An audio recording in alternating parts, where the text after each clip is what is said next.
Not since it staged the Olympic Games in 1980 has Moscow closed its streets for a major sporting event. Recently the streets were barricaded in an historic event that saw the crowds cheering once again for their sporting heroes. But this time they were to welcome F1 cars to Red Square for the Moscow City Racing event organised by Rotterdam Racing.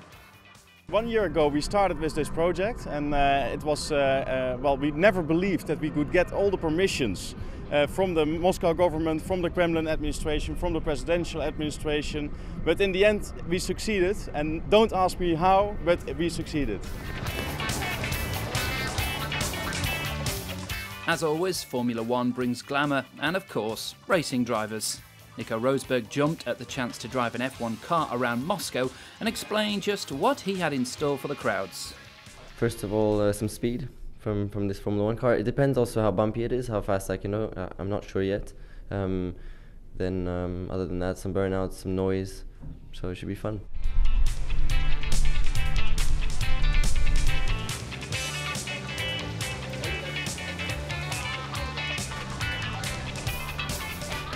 As the AT&T Williams team set up a complete mobile garage just off Red Square, the drivers were wondering if the crowd was ready for the spectacle.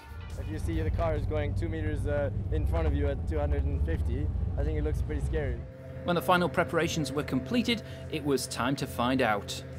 A temporary street route saw Nico start his lap next to Red Square, run past the Kremlin, around the embankments of the Moscow River, and finish at the Bolshoi Theatre Square. In front of a capacity audience which had lined the 5-kilometre track, Nico wowed the crowd with roaring engines and screeching tyres before closing the show with some spectacular donuts and burnouts.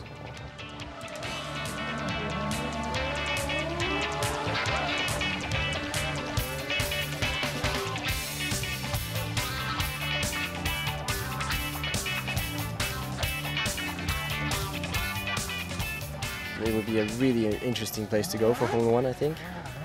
Also in terms of fans, I'm sure they would be really enthusiastic once they start to get introduced to the sport and everything. It's a fantastic sport, so I don't see why the Russians couldn't be really into it. It is very special for the Russian people to really experience Formula One in their main city, and then also on a track that is really around the Kremlin. So this is really unique.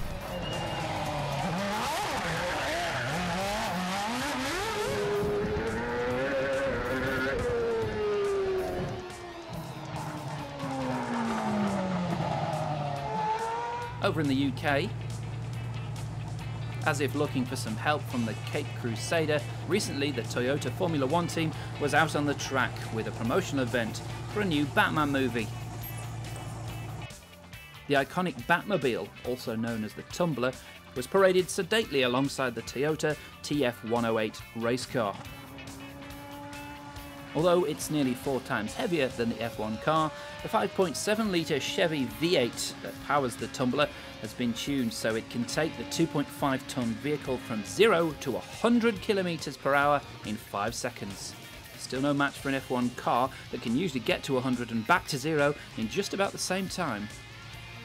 Staging a pit stop for the machine that has been described as a cross between a Lamborghini and a Hummer, the assembled pit crew and cameras got to see just what it takes to stop this Hulk. Resembling a crouch bat, the car started its fictional life when Batman modified a military vehicle. Featuring hydraulic aerodynamics and a fake jet engine, complete with reverse thrust, the Tumbler's front wheels can be ejected to convert into the Bat Pod when the going gets rough. And topping off the accessory list is the self-destruct function, a feature that is not likely to be seen in road cars anytime soon.